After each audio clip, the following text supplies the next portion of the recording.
Give and forget about what's happened and appreciate what someone is like right now. So I think there's been those moments where someone's been like, she doesn't deserve it. She's too silly. And a few people said they'd come watch. No one came to watch. Do something you love, because your job is going to be 5, 6, maybe 7 days a week, depending on what you choose to do. You need to like it.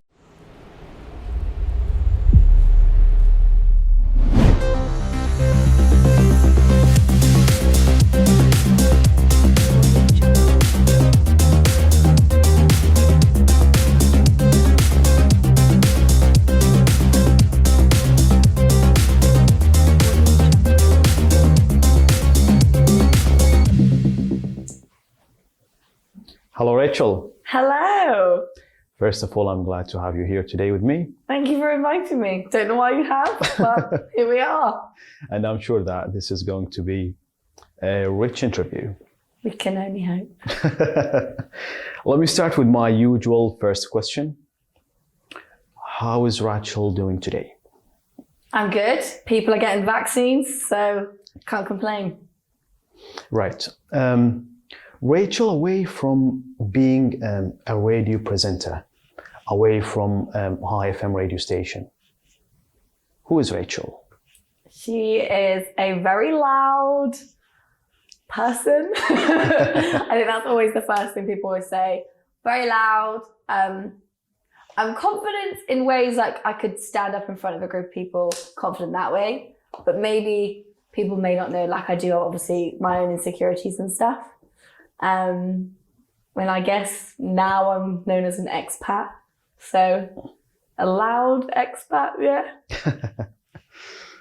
Yeah, but you know, Rachel, that fun part of anybody's personality is something I find very good because it compensates sometimes for a lot of gaps that we have in our daily routine, in our, let's say, different personalities. So we need that part sometimes, don't we? I think, you know, sometimes when you look at like comedians, you're like, they were bullied or they've got family issues. I think a lot of people have that. And I've met a lot of radio presenters who are so fun on the microphone and they're brilliant. And then it gets the weekend, you're like, do you want to do something? They're like, no, I don't do much. And you're like, oh, okay. Whereas I think I'm very much what you see is what you get. Like, I'm not a two-faced person. If I don't like you, you know. If I like you, you know. You know, I'm not someone who pretends to be someone behind the microphone. And I find a lot of people are like, put your radio voice on. Pretend you're on the radio. And I'm like, literally the same person. Like, I might just be tired or hungry. Will be a reduced version of me. But I'm pretty much the same. But I grew up with my sister and then 2 stepsisters. So it was 4 of us. Which, as you can imagine, for my dad, was a living nightmare, 4 girls. But I think my sisters spoke about it recently. They said everyone had a role and they were like, you were the ignored child. You were the one everyone ignored. And I was like, oh yeah, I was. So I think I overcompensate by being loud because I was ignored for so long. I'm like, I'm here now. So I think that might, explain the volume. Does that ignorance, Rachel, impact, or does it have some negative impacts on your personality back then? I didn't realize this till recent. It was only during the pandemic when everyone had like nothing to do and we'd have like family FaceTimes and everyone was like, oh, things have changed. Rachel is really talkative. But also like, I don't know. I think they were busy when we were younger and I kind of maybe just didn't do as much. Whereas now they're the ones not doing much. And I'm like, and I did this and I did that and I did this and I did that. So at least I've got something to talk about. But yeah, I don't think it's like a, oh my gosh, help me kind of thing. Right, that will lead to my next question. How was your childhood, Rachel? I feel like this is a therapy session. I haven't had one of these in a while. My parents broke up when I was 4, got back together when I was 6, broke up again when I was 9. So I don't really remember much of like the family unit. There's very small memories. And then very quickly, both parents met new partners who also had children. So a lot of our childhood was competing with the step siblings. So my sister and my stepsister Lucy were the same age, and me and my stepsister Olivia were the same age. And I remember school reports, you get your grades and the feedback, and they would sit there with the two of them. That's not okay. Like, everyone's got different attributes. But I didn't enjoy that at all. But luckily we had different interests. So I was like drama. That was my kind of, no one else in the family was doing drama. So that was where I could excel. But yeah, that was always quite hard, competing with everyone. And I still think, even, this is getting so deep already, even like to this day, we're still competing with the step siblings. They're 30, I'm 28. It seems a bit mad, but I guess maybe the parents are competitive, like, my kids are better than your kids. So I guess, yeah, it's kind of a strange one. But I think we've stopped caring as the children. We're like, okay, you do you. But that was interesting. I mean, the beginning of your answer, Rachel, the breakup of your parents, did it affect you negatively? Yeah, definitely. I think more so my sister, because I was younger. I didn't know what was going on. She played like the protective sister, trying to hide things from me. So I think maybe like naivety, didn't really know what was going on for a while. But I also think it matured us at such a quicker rate. Like, I know a lot of people my age were doing different things. We were cooking our own meals and doing X, Y, Z at a very young age. We weren't accepting handouts, so we were very early to get jobs. If you wanted to go see your mum, you're gonna have to get that yourself. So I think in a way it's been a good thing, because it's opened our eyes to the wider world. We're not so like, cuddled, and people started to tell you stuff. I remember, obviously didn't know what went on with the first breakup at 4. And then when my parents broke up again, my dad was like, ask me anything. I'll tell you anything at this point. So I was like, I want to know everything. And I was 9. And maybe things you wouldn't normally tell a 9-year-old, I would find out.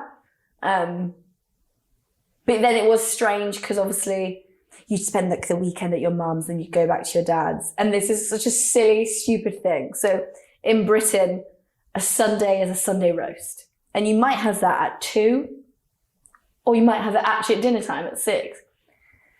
Mum would make us a roast, and then we'd go home and Dad's like, I've made a roast. And we're like, yay, I'm so full, I can't eat again. And then he'd be angry that you've already eaten a roast. Why didn't you tell me? And you're like, I didn't realize this would be so important. And that just seems silly. Yeah.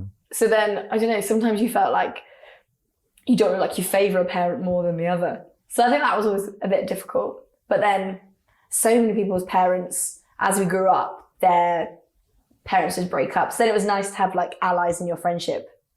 Because at the beginning we were the only ones quite young to have your parents split up.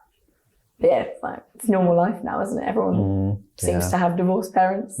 That's right. I like the way you dealt with it, Rachel. The way you overcame this or these difficult days, I would say.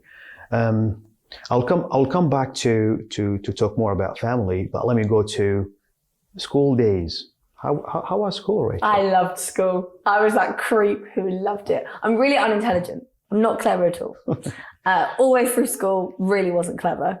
But I just loved the social aspect. You've got 30 friends in a class. Like, that's ace. Especially secondary school. I loved it. And even in our school, there was a sixth form, like a college, or you could go to college. And I was like, it's a no-brainer, you stay, right? And everyone was like, oh, I don't know. But I built such rapport through the years with the teachers, especially in sixth form. I remember one day, the teacher was like, Rachel, close your eyes. And everyone was like, there's other people in this class? And I was like, oh my goodness, you've baked brownies. And everyone was like, how can you tell? That was like from the foodie. I could smell it. But like, it was nice. And like, when we left school, it was a sad time. Like, I cried. I was really sad to leave for school. And I think my friends are very creative and intelligent people. But when you got into the older school, they would separate you into your abilities. And I all of a sudden wasn't with my friends. So then I just made more friends. So I was friends with like everyone because I'm not going to sit in a classroom quietly. So I really liked it. I thought it was such a social thing. And like, I remember like the last day of school, someone came up to me and they're like, thank you so much. And I was like, what for? And they're like, making maths fun. And I was like, maths wasn't the worst lesson. He's like, yes, you were the only sane person in the classroom. I was like, I know. It was a weird group.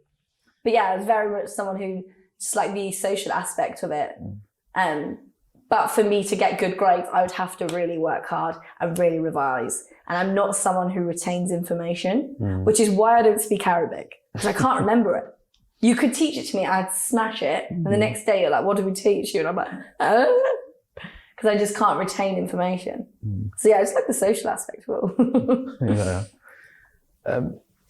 That's interesting, Rachel.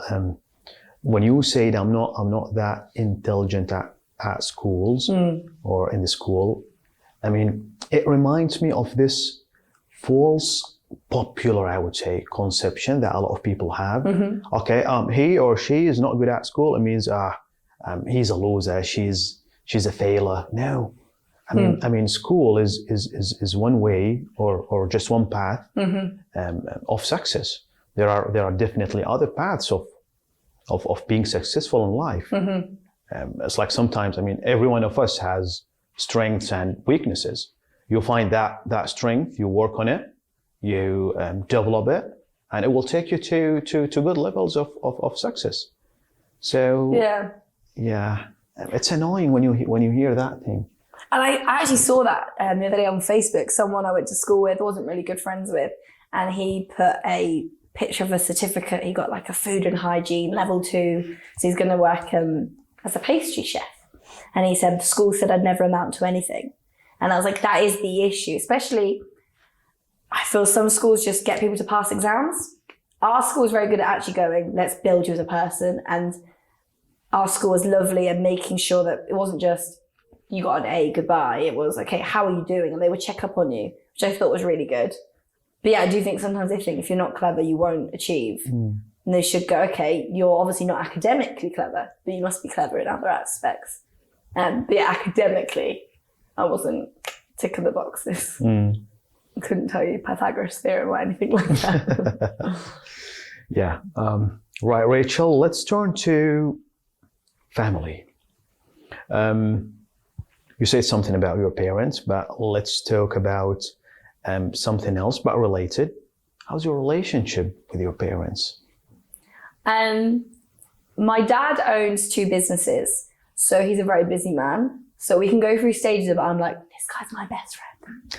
And like, we're super close. And other times he's like obviously super stressful, and living abroad has made it harder because I'm not there. Whereas before, like if I hadn't lived at home, I'd live like 2-3 hours away, but I could come back every, 6 or 8 weeks and see the family. Whereas now, obviously, I don't see them maybe every year now because of the pandemic. So it isn't as close. Like the other day he called me and I was like, have you seen the time? I'm on the radio. And I was like, but he never called. So I did answer and I was like, we've got 3 minutes until Lizzo ends. And I was like, no one else, if they rang during the show, would I answer? But I was like, we aren't going to get a moment because he's so busy with work.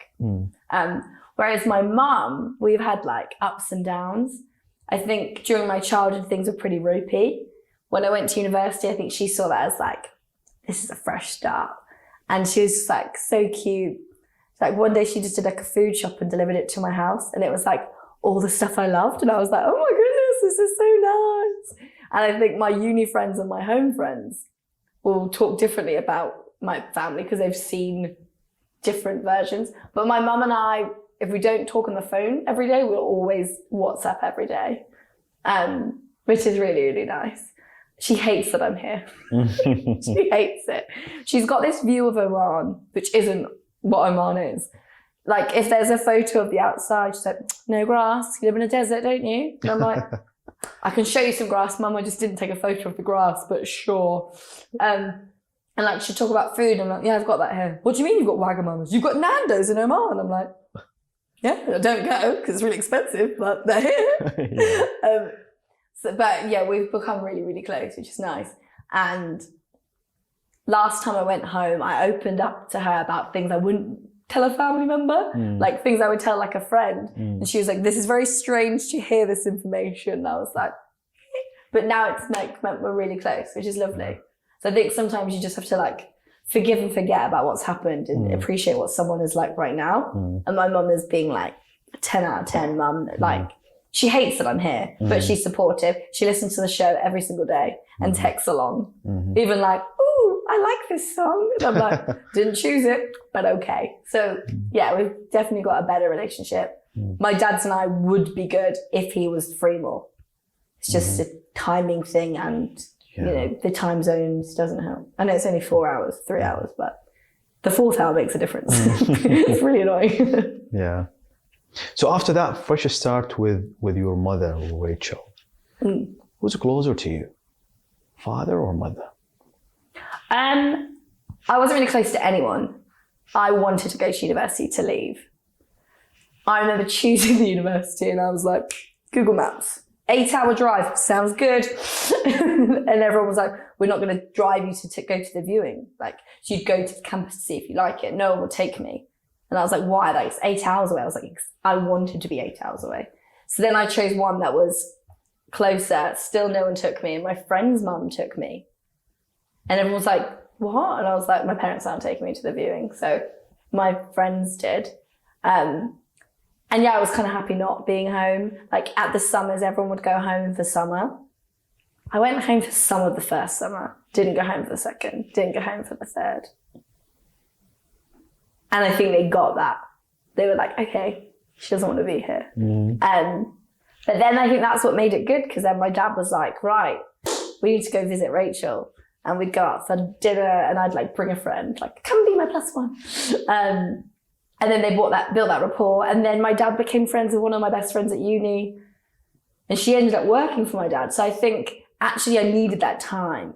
Like university for me wasn't just get the degree, learn the skills. It was have a bit of independence and kind of get away from the drama. And probably because there was 4 girls, you weren't, not saying, you know, it's very self-centered, but you want a bit of limelight sometimes. And I wasn't getting it. You know, one of the sisters was having babies. That's obviously the focal point. You're bringing life into this world. I wasn't doing that. So it was like, I needed to leave. So I think the fresh beginnings were good. So yeah. Definitely, yeah. Rachel, you mentioned something about your parents being supportive at different points of your life. Would you achieve what you have achieved so far without that support from your parents? I feel really bad if they watch this, but yeah, I don't, no offense, I don't think it's nice to have that support. I guess some people would be like, oh, why are you doing media? But I did it on my own. I think that's something I'm really proud of. So I wouldn't want to say thanks to someone else. Do you know what I mean? People have helped along the way, but they haven't formed this connection. It has been all me. Yeah. But that's interesting. I mean, thanks for being honest. But I think also a cultural thing. I do think in this part of the world, family is very different to family back home. And I've learned that since being here. Like, people have said like their family have chosen their degrees and what they study. I moved out when I was 15 because my dad wanted me to study French. And I was like, no, I'm not studying French. So I moved out. When we were choosing degrees for university, my stepmom said, you should do English language. And I was like, no, like, I'm doing radio.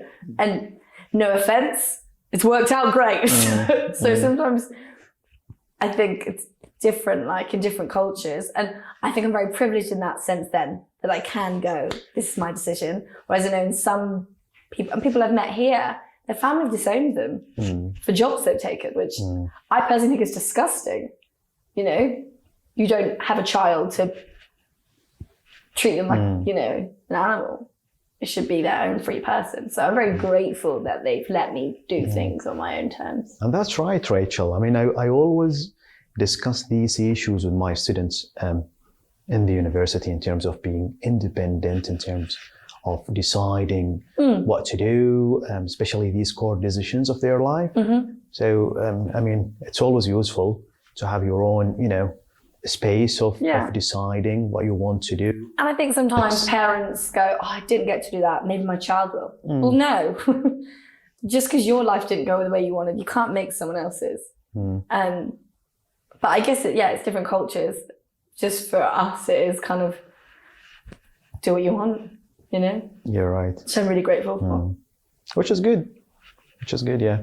From this platform, Rachel, what would you like to say to your parents?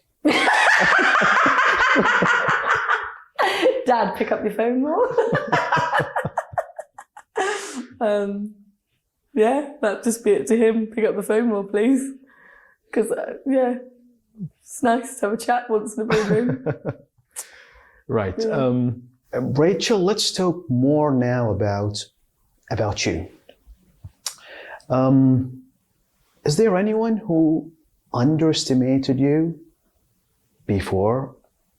You're not gonna find a good job, and then you did. You're not gonna find a better job outside the UK, and then you did. You're not gonna be, let's say, one of the top 3 English radio presenters in that country, and you did.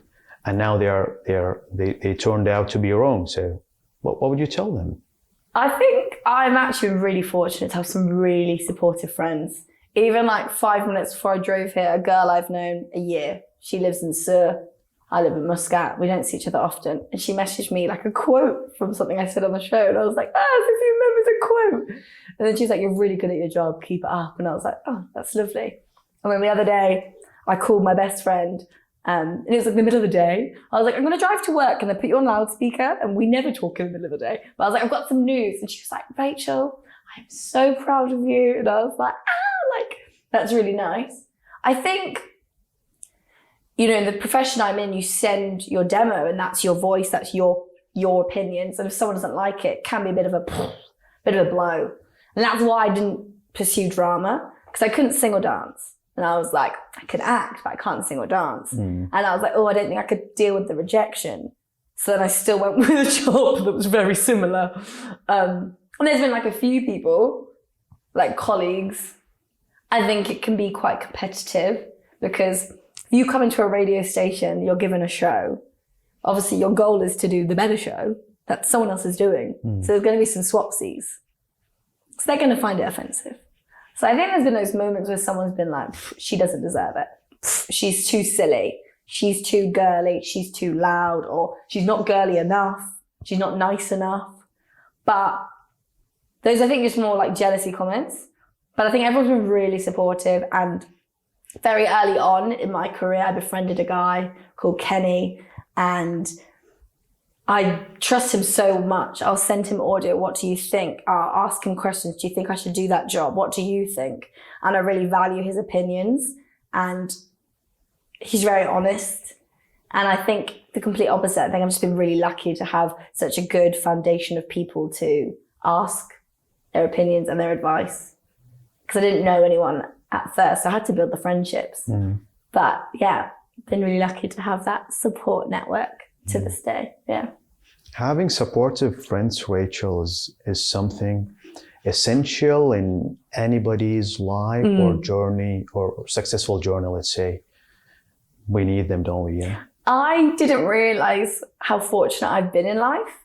So being an expat, I live 4,000 miles away from my friends and family. And I find a lot of expats here, they've got friends back home. But they're like, your friends there's a lot of them. And I'm like, well, I had uni friends. I had home friends. I had friends when I moved to that area. I had friends when I moved to that area. For me, a friend is for life. I'm not friends with you for 5 minutes. We're going to talk forever. And I'm going to bug you. I'm going to be like, hey. At the weekend, people weren't. I was like, I haven't spoken to so-and-so in a while. And I wrote a little questionnaire and then just copied and pasted in a few of the WhatsApp groups. Just everyone give me a bit of an update of where you're at. But for me, friends are so important. And even here, I've made some really good friends. What's been interesting is people have gone to me, are they a friend for whilst you're in Oman? Or are they a friend for life? And I've been like, what a weird question. Surely everyone's a friend for life. But I'm seeing that people don't have that connections with people. And someone the other day, when it feels like your Instagram is constantly celebrating someone's birthday. Are these people even your friends? I'm like, yeah, I've got a lot of friends. And by moving away, a couple of them have been like, oh, I really miss your other friends, because they would come to my birthdays and like Halloween parties and stuff that I'd put on. And now they're like, now you're gone, I don't see that person. I'm like, I love that you want to see them. So I think, yeah, I've just been really lucky to have amazing friends. And sometimes, since being here, I think I've been so lucky to have amazing friends that here sometimes I'm like, oh, I thought they would have done that. Why didn't? For instance, if this person listens, I don't care. But we're still friends, but I'm still upset about it. I did the Muscat half marathon. I'm not a runner. I'd signed up to a marathon back home, and then I moved here. And I was like, oh no, I'd already said I was going to do this. It's much hotter here. It's much harder to run. The heat, yeah. And I did it, and a few people said they'd come watch. No one came to watch, apart from one guy who I worked with who was working at the finishing line. So he was being paid to be there. But he was amazing. Like, he like hugged me, like put up, like was just like really nice at the finishing line. But like not one person came. And I was like, wow. I did a 10K, half that, and people traveled hours to come see me in the UK. And I was like, okay, so my expectations may be too high because I've had such good friends. And I think that took a while to get to know. But now I feel like I've got a really good set of friends here in Oman. Like, I think it takes a while to bed in. So now I feel like the people I'm friends with will be friends for life. But yeah, the people at the beginning, we're still friends, but it's not the level I'm used to. That sounds really mean, but I've just been very lucky. I remember once my sister said to me, you care more about your friends than anything else. And I was like, yeah, well, is that a bad thing? And like, yeah, like I want to, if someone said like, okay, you're going to call someone and they're going to definitely pick up, or they're definitely going to call you back. Well, my family members take a few days sometimes. Like, my best friend Emma will be there. And even if I say, can we have a chat? She's like, are you okay? And I'm like, yeah, I'm fine. I just miss you. So yeah. And that's a valuable outcome, Rachel, of that funny, honest personality or trait that you mentioned about yourself at the beginning. Having friends for life, supportive ones. Right. Someone you trusted and turned out to be untrustworthy and hurt you. How did you deal with that difficult situation? How did you overcome it if it's ever happened to you? I don't think I've ever had a situation like that, really.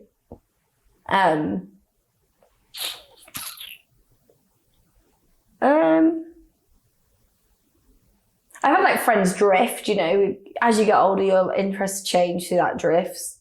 And I think when we first went to university, you'd come back and you're like, right, I'm home for 2 days, and someone would say they're going to meet up with you, and then they bailed, and you're like, may not seem a big deal to you, but I only had 48 hours in this town. You've wasted my time. But no, I don't think I've ever been betrayed. I think I'm really struggling to think of anything. No.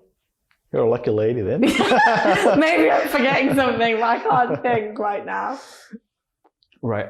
Rachel, did you go through depression period of time? I wouldn't say I've had depression. The closest I probably got to depression was the pandemic, when they closed the airport, not knowing when am I going to see anyone ever again. And that seems so dramatic, but you're 4,000 miles away. Your friends who live in this country have taken it very seriously. You're not seeing anyone. I remember June 2020 was just like, hated it. And I remember one day I hadn't spoken or emailed or anything to the bosses, and my boss rang me and was like, are you okay? I've not heard from you today. And I thought, you know what? I don't blame you. I live on a top floor apartment on my own. Who knows what could have happened? So that was a real struggle. I did go to counselling at one point a few years ago when I lived in Cardiff. My granddad had died. I'd never really dealt with that before. And I think he was very close to my sister and obviously my mum. And I kind of took even though the youngest in the family was like, okay, we're going to deal with this. And I was like, right, let's go pick up the stuff. And like, I had to close his eyes, like when he died, that was before they came in the room. So I think I'd really gone, yeah, I'm sorting this. And then I was like, oh no, it's such a really horrible time. But yeah, I went to a counselling counsellor. He was like a trainee. So it was free. But it was great, really good. And I think it also, you think you're going for one thing and then you're like, okay. Like I learned loads of stuff about the family, and then I learned stuff about how I interact with my colleagues. I think I was always the youngest in the office. So I'd be like, yeah, say yes to things that I don't want to do. I don't want to do that. And I'd be like, yeah, okay, I'll do a 14-hour day and not get paid overtime. And I had the guts to be like, no, not available today. No, I'll need a rest, or I'll need some food, like, having that assertiveness to go, these are my needs. And I think that's always something I've said yes to too many things. One time I had a car crash because of it. I lived 2 hours away. I drove home to see my dad. We were busy, then my mum wants to see me, my stepsister wants to see me. And everyone was like, oh. And at the time, the person I was living with called me and was like, when are you coming home? And I was like, I haven't got time for all of this. And I crashed my car. And I was like, it's just I tired myself out. And I think the counselling taught me to just say no to things. And even like, sometimes like the other day I was invited to go to dinner and I was like, I've got nothing else to do. I just don't want to go. And I would never say no to things. I'm like, no, okay, thanks. Like having the guts to say no. So I never really got to that depressing part because I went to the counselling early. I was like, I'm not as jolly as I used to be. And yeah, it was just realising you're saying yes to too many things, taking on too many people's burdens.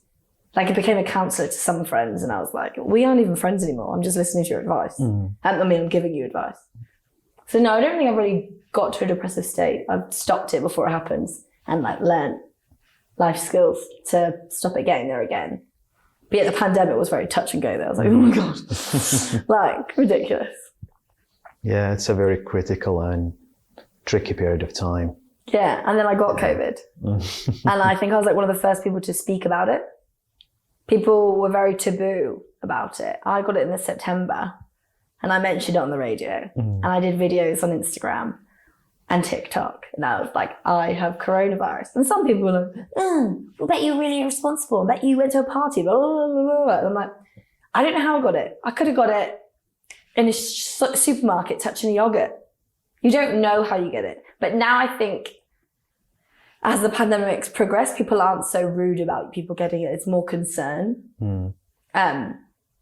But actually, once I had it, I saw more people because they came to my door to deliver things, obviously with masks on from far away, but I was like, yay, people. Like one of my friends drove past, I have a balcony and she, like it's not even a balcony, it's like tiny. And I like stood there chatting to her because I was like, I can't see you. She's like, I'll come to the floor. Yeah. And I was like, wow, that was like actually relief. Like, okay, it's real. Like, Yeah. Rachel, now let's go to the opposite. Okay. The saddest or the worst moments of your life. I feel like you can have a day which is like got good parts and then there'll be like one bad part, or it's like a really bad day but then there's still a good part. Worst day of my life. I remember I was 18 or 19 and it was the summer of after first year of university and I had a job, but my job required uniform and I'd left my coat at my friend's house, but my car insurance had run out. So it's either drive illegally to get your coat or go to work without the coat. And it sounds stupid, but they were really strict. And I was like, I don't even have money for insurance. I don't have money for petrol. And I remember on the floor crying like a child. And I was just like, oh God, I can't. And then that's that moment when you're like, I hate adulting. I hate being an adult and like having to sort things out.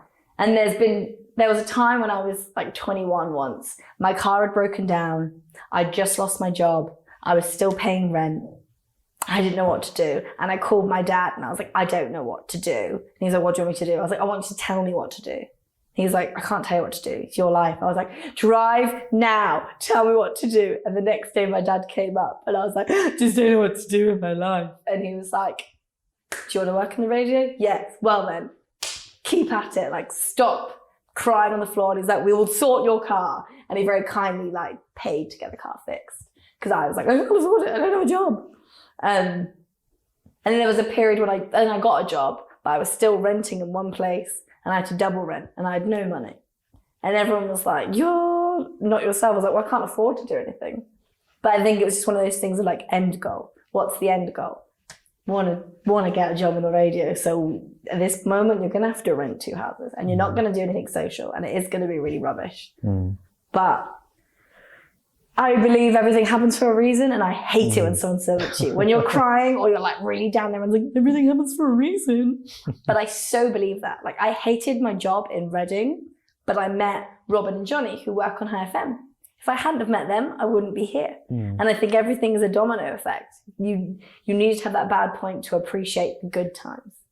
So I guess that's why I find it harder to pinpoint a bad day.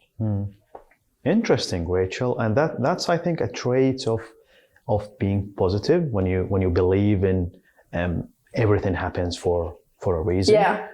Another thing, Rachel, that attracted or that got my attention is I found you patient in that situation, in that difficult situation that you had.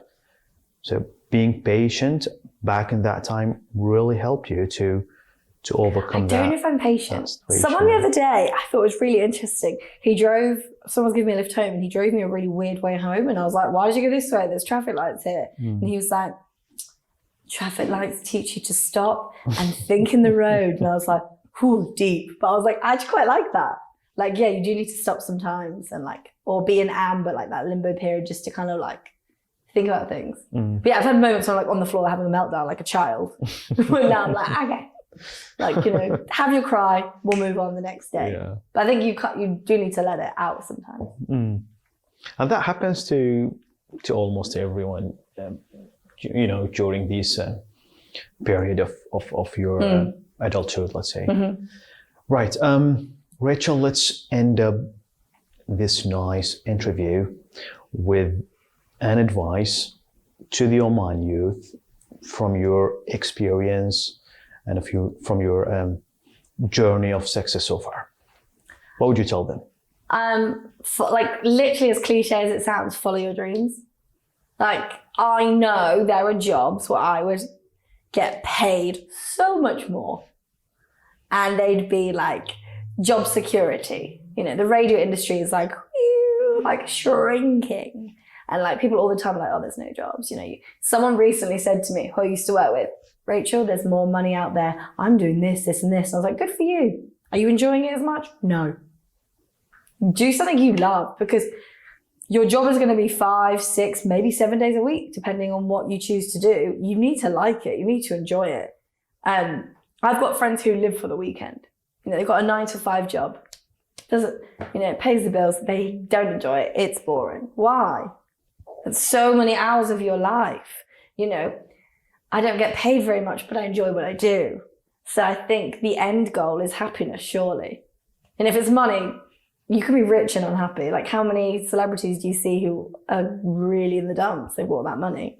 So I think it's follow your dreams, go for it, and you'll always find a way, Like, there's times when I've lived off, like, literally no money. And once at university, I had no money. I had 10p, which is the equivalent of, like, I don't know, 100 beza. I had that for 2 months. Oh. Because I then decided, I'll cook everyone meals. You pay the ingredients, I'll cook. There we go. I've now got myself dinner. Like, there's means, there's ways of doing things, I started selling tie-dye tops at one point. Didn't work, but, if you want to tie-dye top, I've got loads. But, there's ways you can make money. There's ways you can get by. And if you're a nice person, I'm sure someone will let you sleep on their sofa for a time. And in the end, you'll even it out. But I think just follow your dreams and stay persistent. And don't just do something because it's easier and it pays more. Do it because you want to do it. Something you love.